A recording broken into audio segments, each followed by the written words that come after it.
Friday, August 1st. Welcome in to another episode of Daily Dingers brought to you by Better and Green.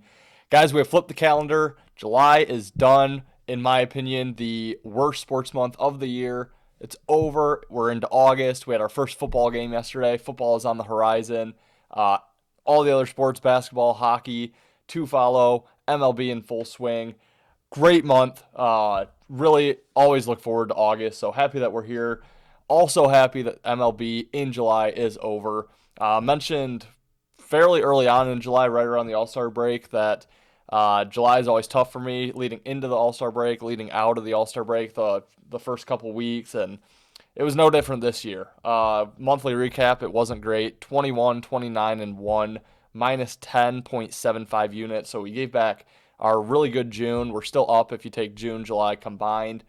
We're still positive, but a really down year on the show, or a down month on the show in July. So looking to spike that back up in August here. That being said, we are just one day post trade deadline.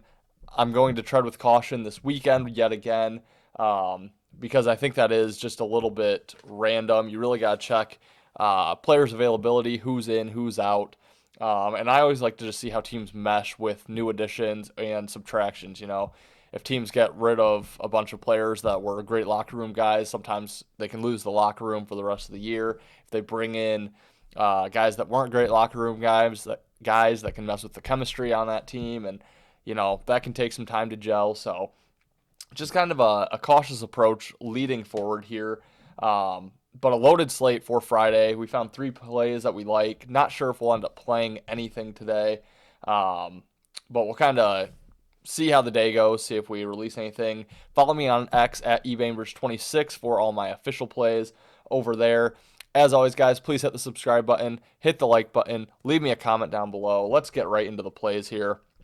First game up, we are looking at, lost the time here, 6:45 Eastern start time. The Milwaukee Brewers head to Washington to face the Nationals.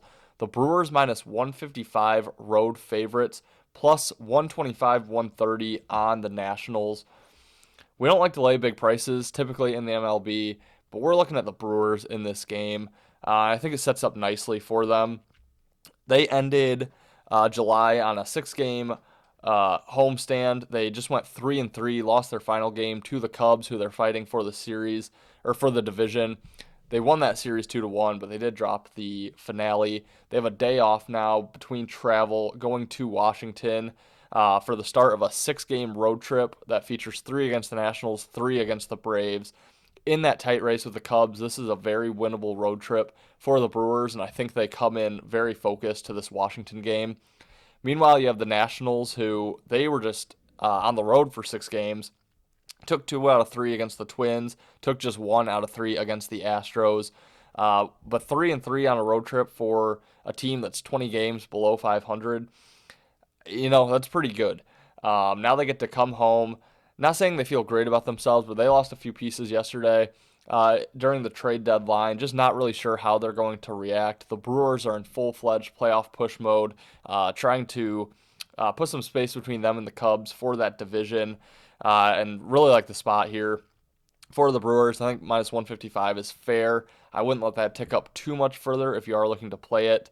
But yeah, I like the Brewers here, minus 155 on the money line for our first play of August.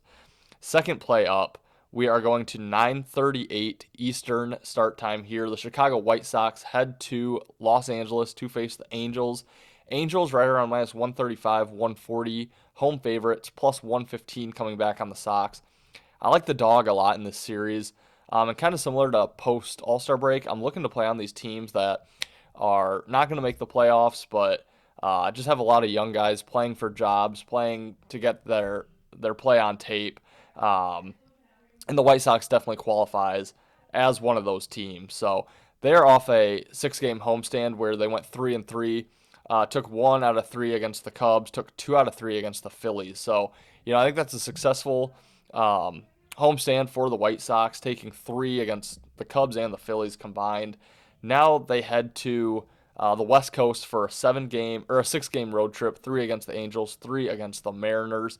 I think it's a focus spot here for the Sox.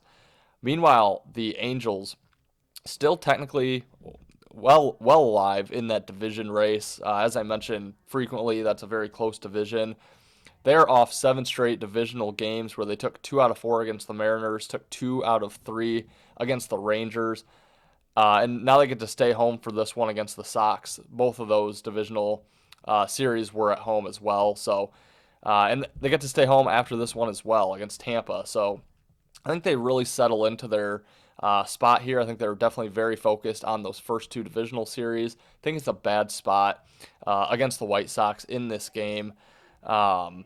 And on the mound, you have Shane Smith going for the White Sox, who I know he's just 3-7 on the year, 4.26 ERA, 1.30 WHIP, but he has been probably the best pitcher for the White Sox this season.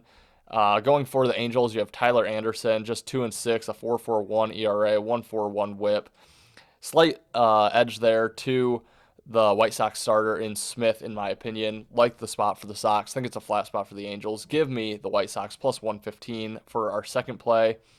And our last play, the Arizona Diamondbacks head to the Athletics. This is a 10:05 Eastern start time. A's minus 120. Home favorites. Even odds on the Diamondbacks. Could not play the Diamondbacks right now at really any price. So give me the A's minus 120. Really like how they handled the trade deadline yesterday.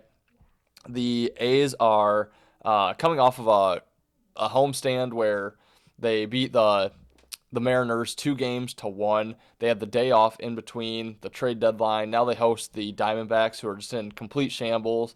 They trade away Josh Naylor. They trade away Eugenio Suarez. A couple other guys as well. In terrible form. They've lost 5 straight. Lost 2 to the Pirates and then just got swept by the Tigers. Now they head to the Athletics. Just don't really know what they have in the tank. A team that I think had some promise coming into this year just has not been fulfilled, and I think they're really looking forward to getting to the offseason and kind of looking towards next year. So minus 120 on the A's, a young up-and-coming team, similar to the White Sox. I think it's a focus spot. They're going to have young guys who are really wanting to play and just don't really feel that way about the Diamondbacks. So minus 120 on the Athletics is our third play for the day. And guys, that's going to wrap it. Quick recap here. Milwaukee Brewers moneyline minus 155. Chicago White Sox moneyline plus 115. And the Athletics moneyline minus 120. Guys, thanks as always for tuning in to Daily Dingers. Happy August. Great things to come here at Better and Green, so make sure you hit that subscribe button, especially if you're a football fan, basketball fan, hockey fan. We're going to have it all. Soccer fan, and obviously an MLB fan. So hit the subscribe button, like the video for me, leave me a comment below. I hope you guys have a great, safe, and profitable weekend, and we'll see you on Monday for another full week of Daily Dingers. Thanks for watching.